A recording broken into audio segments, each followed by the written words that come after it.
ഒരുപക്ഷെ ഞാനിത് പറയാനും നിങ്ങളിത് കേൾക്കാനും ഇടയായത് എല്ലാം ഭഗവതിയുടെ വിളിയായിരിക്കും. ഭഗവതിയുടെ ആ കരുണയായിരിക്കും.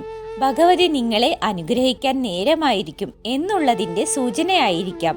അമ്മയറിയാതെ ഈ ലോകത്ത് ഒന്നും തന്നെ നടക്കുന്നില്ല. അപ്പോൾ നിമിത്തമായിരിക്കാം ഞാനിത് പറയാൻ ഇടയായതും നിങ്ങളിത് യാദൃച്ഛികമായി കേൾക്കാൻ ഇടയായതും. നമസ്കാരം, എല്ലാവർക്കും നക്ഷത്ര വോയിസിലേക്ക് ഹൃദയം നിറഞ്ഞ സ്വാഗതം. നിങ്ങളുടെ മനസ്സിൽ ഒരുപാട് കാലമായിട്ട് നടന്നു കിട്ടണമെന്ന് ആഗ്രഹിക്കുന്ന ഏതെങ്കിലും ഒരു കാര്യമുണ്ടോ? മനസ്സിൽ ഇങ്ങനെ ആറ്റുനോറ്റ് കൊണ്ടു നടക്കുന്ന, ദൈവമേ ഇതൊന്നു നടന്നു കിട്ടിയിരുന്നെങ്കിൽ, ഇതൊന്ന് സംഭവിച്ചിരുന്നെങ്കിൽ എൻ്റെ ജീവിതം രക്ഷപ്പെട്ടേനെ, എനിക്ക് എല്ലാ ഐശ്വര്യവും ഉണ്ടായേനെ, അല്ലെങ്കിൽ ജീവിതത്തിലെ വഴിത്തിരിവായേനെ. അങ്ങനെ നിങ്ങൾ മനസ്സിൽ വല്ലാതെ ആഗ്രഹിക്കുന്ന ഒരാഗ്രഹം, അങ്ങനെ ഒരു ആഗ്രഹമുണ്ടെങ്കിൽ അത് നിങ്ങൾക്ക് നടന്നു കിട്ടാനുള്ള ഒരു വഴിപാടാണ് ഇന്ന് പറഞ്ഞു തരുന്നത്. വഴിപാട് ഇത് നിങ്ങൾ ആദ്യം തന്നെ ചെയ്യുകയൊന്നും വേണ്ട, മനസ്സിൽ നേർന്നാൽ മാത്രം മതി എന്നുള്ളതാണ്. നിങ്ങൾക്ക് കാര്യം നടന്നു കിട്ടിക്കഴിയുമ്പോൾ അമ്പലത്തിൽ പോയി വഴിപാട് ചെയ്ത് പൂർത്തീകരിക്കാവുന്നതുമാണ്. നടന്നതിന് ശേഷം മാത്രം അങ്ങനെ ഒരു ആഗ്രഹം മനസ്സിലുണ്ട് എന്നുണ്ടെങ്കിൽ ഞാനിപ്പോൾ ഇത് പറഞ്ഞു തരും. ഇപ്പോൾ തന്നെ നിങ്ങളുടെ മനസ്സിൽ ഈ ഒരു വഴിപാട് നിങ്ങൾ ഭഗവതിക്ക് നേരുക. നിങ്ങൾക്ക് കാര്യം നടന്നു കിട്ടും എന്നുള്ളത് തീർച്ചയാണ്. ചിലപ്പോൾ വളരെയധികം ദിവസങ്ങൾ വേണ്ടി വന്നേക്കാം, ചിലപ്പോൾ വളരെ കുറഞ്ഞ ദിവസങ്ങൾക്കുള്ളിൽ തന്നെ നിങ്ങൾ ഉദ്ദേശിക്കുന്ന ആ ഒരു കാര്യം നടന്നു കിട്ടും. അപ്പോൾ ഈ വഴിപാടിനെ പറ്റിയാണ് ഇന്നത്തെ വീഡിയോയിൽ ഞാൻ പറയാൻ പോകുന്നത്. വീഡിയോയിലേക്ക് കടക്കുന്നതിന് മുൻപ് നിങ്ങൾ പുതുതായിട്ടാണ് എൻ്റെ ചാനൽ കാണുന്നതെങ്കിൽ ദയവായി ചാനൽ സബ്സ്ക്രൈബ് ചെയ്യാൻ മറക്കരുത്. അഭിഷ്ടവരദായിനിയും ക്ഷിപ്രസാദിനിയും കരുണാമയിയുമാണ് അമ്മ ചോറ്റാനിക്കര ഭഗവതി എന്ന് പറയുന്നത്. നമ്മുടെ ജീവിതത്തിലെ ഒരിക്കലെങ്കിലും നമ്മൾ പോയിരിക്കേണ്ട ക്ഷേത്രമാണ് ചോറ്റാനിക്കര ക്ഷേത്രം എന്ന് പറയുന്നത്. ചോറ്റാനിക്കര അമ്മയെ കാണണമെന്നുണ്ടെങ്കിൽ ജീവിതത്തിൽ ഒരു നിയോഗം ഉണ്ടാകണം. അമ്മ നമ്മളെ കാണാൻ ആഗ്രഹിച്ചെങ്കിൽ മാത്രമേ നമുക്ക് ചോറ്റാനിക്കര എത്തി അമ്മയെ കാണാൻ പറ്റുകയുള്ളൂ എന്നുള്ളതാണ്. എല്ലാവർക്കും സാധിക്കണമെന്നില്ല. ചോറ്റാനിക്കര അമ്മയുടെ വിളി വന്നെങ്കിൽ മാത്രമേ അമ്മ അനുവാദം തന്നെ മാത്രമേ നമുക്ക് ആ സന്നിധിയിൽ എത്തിച്ചേരുവാൻ സാധിക്കുകയുള്ളൂ. അല്ല എന്നുണ്ടെങ്കിൽ ഏതെങ്കിലും രീതിയിൽ തടസ്സങ്ങൾ വന്ന് അത് ഒഴിഞ്ഞു പോകുന്നതാണ്. ചോറ്റാനിക്കരയെ പോകാൻ ഭാഗ്യം സിദ്ധിച്ചിട്ടുള്ള, ചോറ്റാനിക്കര അമ്മയെ കാണാൻ ഭാഗ്യം സിദ്ധിച്ചിട്ടുള്ളവർക്ക് ഈ വീഡിയോ കാണുന്നുണ്ടെങ്കിൽ ഒന്ന് പറയണേ. നിങ്ങൾക്ക് എത്ര പേർക്ക് ചോറ്റാനിക്കര അമ്മയെ കാണാനുള്ള മഹാഭാഗ്യം ജീവിതത്തിൽ കൈവന്നിട്ടുണ്ട് എന്നുള്ളത്? അങ്ങനെയുള്ളവർ മഹാഭാഗ്യവന്മാരാണ്, ഭാഗ്യവതികളാണ്. നിങ്ങളുടെ ജീവിതത്തിൽ നല്ല രീതിയിലുള്ള അമ്മയുടെ അനുഗ്രഹം ഉണ്ടായിരിക്കുന്നതാണ്. അപ്പോൾ ചോറ്റാനിക്കര അമ്മയുടെ അടുത്ത് പോയാണ് ഈ വഴിപാട് നമ്മൾ ചെയ്യേണ്ടത്.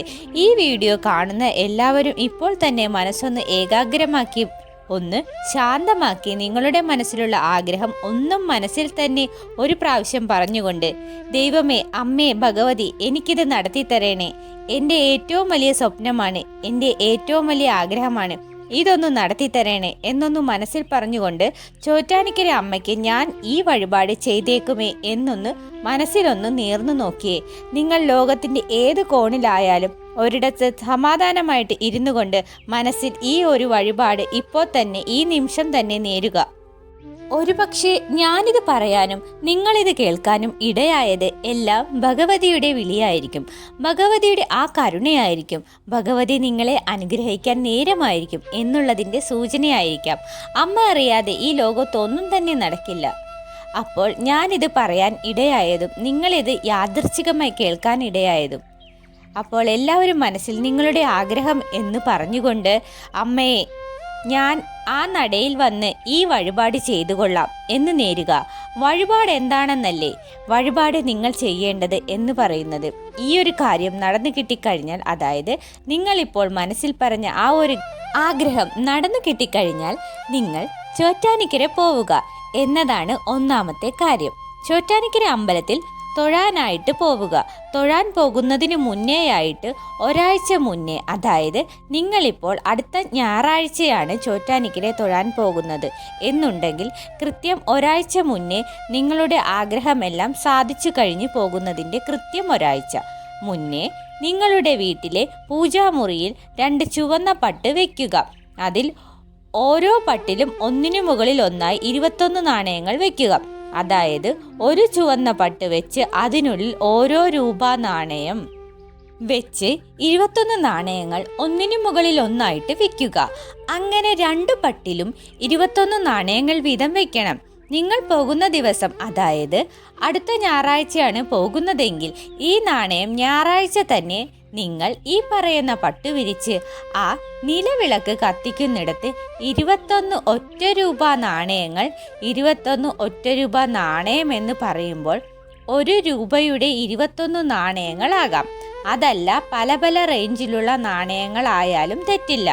ഇന്നത് തന്നെ വേണമെന്ന് നിർബന്ധമില്ല. പക്ഷേ 21 നാണയങ്ങൾ അത്തരത്തിൽ വെക്കണം. അങ്ങനെ 2 പട്ടുകളിലുമായിട്ട് 21, 42 ഇങ്ങനെ 2 പട്ടിലായിട്ട് വെക്കുക. വെച്ചതിനു ശേഷം ഒരാഴ്ച നിങ്ങൾ ആ നാണയം വെച്ചിരിക്കുന്നിടത്ത് വേണം നിലവിളക്ക് കൊളുത്താൻ എന്ന് പറയുന്നത്. എന്നിട്ട് അടുത്ത ആഴ്ച വേണം നിങ്ങൾ ചോറ്റാനിക്കരയെ പോകാൻ എന്ന് പറയുന്നത്. അങ്ങനെ പോകുന്ന സമയത്ത് ആ 2 നാണയവും ആ തുണിയോടുകൂടി പൊതിഞ്ഞെടുത്ത് 2 കിഴിയായിട്ട് കെട്ടുക. അതായത് 21 രൂപ നാണയങ്ങളുള്ള 2 നാണയക്കിഴികളായിട്ട് കെട്ടുക. ഈ 2 നാണയക്കിഴികളുമായിട്ട് വേണം നിങ്ങൾ ചോറ്റാനിക്കരയിലേക്ക് പോകാൻ എന്ന് പറയുന്നത്. ചോറ്റാനിക്കരയിൽ പോയിട്ടുള്ളവർക്കറിയാം, ചോറ്റാനിക്കര മേൽക്കാവിലമ്മയും ഉണ്ട്, കീഴ്ക്കാവിലമ്മയും ഉണ്ട്. ഈ 2 കിഴികളും കൊണ്ടുപോയി സമർപ്പിക്കേണ്ടത് എന്ന് പറയുന്നത് ആദ്യം മേൽക്കാവിലമ്മയ്ക്ക് 21 നാണയങ്ങളുടെ കിഴി സമർപ്പിച്ച് ആ നടയ്ക്കൽ വെച്ച് അല്ലെങ്കിൽ അവിടെ ഭണ്ഡാരത്തിൽ നിക്ഷേപിച്ച് അമ്മയെ തൊഴുതു പ്രാർത്ഥിക്കാം. നാണയക്കിഴി സമർപ്പിച്ച് പ്രാർത്ഥിക്കുക എന്നത് ഒന്നാമതായിട്ട് ചെയ്യേണ്ടത്. ശേഷം കീഴ്ക്കാവിലമ്മയ്ക്ക് 21 രൂപ നാണയം നിങ്ങൾ കൊണ്ടുപോകുന്ന അതേ കിഴി സമർപ്പിക്കുക എന്നതാണ്. അപ്പോൾ ഈ നാണയക്കിഴി ഇങ്ങനെ മേൽക്കാവിലമ്മയ്ക്കും കീഴ്ക്കാവിലമ്മയ്ക്കും സമർപ്പിച്ചേക്കാം എന്നുള്ളതാണ് നിങ്ങൾ വഴിപാടായിട്ട് നേരുന്ന സമയത്ത് മനസ്സിൽ നേരേണ്ടത്. ഇപ്പോൾ തന്നെ നിങ്ങൾക്ക് ഈ ഒരു നേർച്ച പറയാവുന്നതാണ്. എല്ലാവരും മനസ്സ് ഏകാഗ്രമാക്കി ഒരിടത്തിരുന്ന് നിങ്ങളുടെ മനസ്സിലുള്ള ഒരാഗ്രഹം, ആ സ്വപ്നം, അത് എന്തുമായിക്കൊള്ളട്ടെ, നിങ്ങളുടെ സാമ്പത്തിക പ്രശ്നം തീരാനാകാം, ജോലി കിട്ടാനാകാം, വിവാഹകാര്യമാകാം, അല്ലെങ്കിൽ ഒരു കുട്ടി ഉണ്ടാവാനാകാം. അങ്ങനെ മനസ്സിലുള്ള ഏതൊരു കാര്യവും ആയിക്കൊള്ളട്ടെ, ആ കാര്യം ഇപ്പോൾ തന്നെ നിങ്ങൾ അമ്മയോട് പറഞ്ഞ് നാണയക്കിഴി സമർപ്പിച്ചേക്കാം എന്നുള്ള ആ ഒരു നേർച്ച മനസ്സിൽ നേരുക. അന്നത്തെ ദിവസം നാണയക്കിഴി സമർപ്പിക്കാൻ ക്ഷേത്രത്തിൽ പോകുക. സമയത്ത് ചോറ്റാനിക്കരെ ചെല്ലുന്ന സമയത്ത് അവിടെ 2 കാര്യങ്ങൾ കൂടി ചെയ്യുന്നത് ഏറ്റവും കേമമാണ്. ഒന്നാമത്തേത് 5 നെയ്വിളക്ക് കത്തിക്കുക എന്നുള്ളതാണ്. അമ്മയുടെ നടക്കൽ നിന്നുകൊണ്ട് നെയ്വിളക്ക് അമ്മയ്ക്ക് സമർപ്പിച്ച് പ്രാർത്ഥിക്കുക. 5 നെയ്വിളക്ക്, അത് എണ്ണം കൃത്യമായിരിക്കണം. 5 നെയ്വിളക്ക് എന്നുള്ളത് കൃത്യമായിട്ടുള്ള കാര്യമാണ്.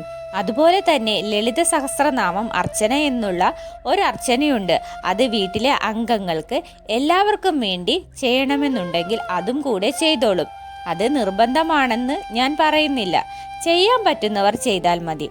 ഇത്രയും കാര്യങ്ങൾ ചെയ്യുന്നതിനോടൊപ്പം ലളിത സഹസ്രനാമ അർച്ചന നിങ്ങളുടെ വീട്ടിലുള്ള അംഗങ്ങൾക്ക് എല്ലാവർക്കും വേണ്ടി ചെയ്യാം എന്നുണ്ടെങ്കിൽ കൂടുതൽ നല്ലതാണ്. എല്ലാവർക്കും ഭഗവതിയുടെ കടാക്ഷം ലഭിക്കുന്നതിന്, ഒരു കവചമുണ്ടാകുന്നതിന് ഇത് സഹായിക്കുമെന്നുള്ളതാണ്. അപ്പോൾ മനസ്സിൽ ഒരുപാട് നാളായിട്ട് കൊണ്ടു നടക്കുന്ന ഒരാഗ്രഹം, ഒരുപാട് കാലമായിട്ട് കൊണ്ടു നടക്കുന്ന ഒരു സ്വപ്നം, അത് നടന്നു കിട്ടാനായിട്ട് ഇന്ന് തന്നെ, ഇപ്പോൾ തന്നെ നിങ്ങളിത് ചെയ്തുകൊള്ളൂ. നിങ്ങൾക്ക് ഫലം ലഭിച്ചിരിക്കുമെന്നുള്ളത് 100% ഉറപ്പായിട്ടുള്ള കാര്യമാണ്. അതോടൊപ്പം തന്നെ നിങ്ങൾ ശ്രദ്ധിക്കേണ്ട കാര്യം, നിങ്ങളുടെ ആ ഒരു ആഗ്രഹം നേടിക്കഴിഞ്ഞാൽ, ആ ഒരു ആഗ്രഹം സാധിച്ചു കഴിഞ്ഞാൽ അധികം വൈകാതെ ഈ ഒരു വഴിപാട് നടത്തിയെടുക്കുക എന്നുള്ളതും പ്രധാനമാണ്. അല്ല എന്നുണ്ടെങ്കിൽ നിങ്ങൾക്ക് അതിൻ്റേതായിട്ടുള്ള ബുദ്ധിമുട്ടുകൾ ഉണ്ടാവാനുള്ള സാധ്യതയുണ്ട്. അപ്പോൾ ഈ വഴിപാട് നേരുന്നവർ ചെയ്യാൻ സാധിക്കും എന്നുള്ള ഉറപ്പോടു കൂടി വേണം ചെയ്യാനായിട്ട് നേരാനായിട്ട്. ഇപ്പോൾ നിങ്ങൾ പുറത്തൊക്കെ ഉള്ള ആൾക്കാരാണ് എന്നുണ്ടെങ്കിൽ നിങ്ങൾ ആ ഒരു നേർച്ച പറയുന്ന സമയത്ത് അമ്മയോട് പറയുക, അമ്മേ, എൻ്റെ ഈ കാര്യം നടന്നു കിട്ടിക്കഴിഞ്ഞാൽ ഞാൻ ഈ സമയത്തായിരിക്കും നാട്ടിലേക്ക് വരുന്നത്, ആ സമയത്ത് ഞാൻ ചെയ്തു കൊള്ളാം എന്നുള്ളത്. അപ്പോൾ കുറച്ച് ഡിലേ ആയി കഴിഞ്ഞാലും വലിയ കുഴപ്പമില്ല. അപ്പോൾ എന്തു തന്നെയായാലും അമ്മ നിങ്ങൾക്ക് അതിനൊരു വഴി കാട്ടിത്തന്നിരിക്കും. ഇത്രയേ ഉള്ളൂ ഇന്നത്തെ വീഡിയോ കുറച്ചു പേർക്കെങ്കിലും ഉപകാരപ്രദമായി കാണുമെന്ന് വിശ്വസിക്കുന്നു. ഇതുപോലുള്ള അറിവുകൾക്കായിട്ട് നക്ഷത്ര വോയിസ് ഉടൻ തന്നെ സബ്സ്ക്രൈബ് ചെയ്യാൻ മറക്കരുത്. അതുപോലെ തന്നെ വീഡിയോ ഇഷ്ടമായെങ്കിൽ ലൈക്ക് ചെയ്യാനും ഷെയർ ചെയ്യാനും മറക്കരുത്. ഏതെങ്കിലും തരത്തിലുള്ള സംശയങ്ങളോ അഭിപ്രായങ്ങളോ നിർദ്ദേശങ്ങളോ ഇനി ഏതെങ്കിലും കാര്യങ്ങളെക്കുറിച്ച് അറിയാനുള്ള താല്പര്യവുമുണ്ടെങ്കിൽ തീർച്ചയായിട്ടും കമൻറ്റ് ബോക്സ് വഴി അറിയിക്കാവുന്നതാണ്. നന്ദി, നമസ്കാരം.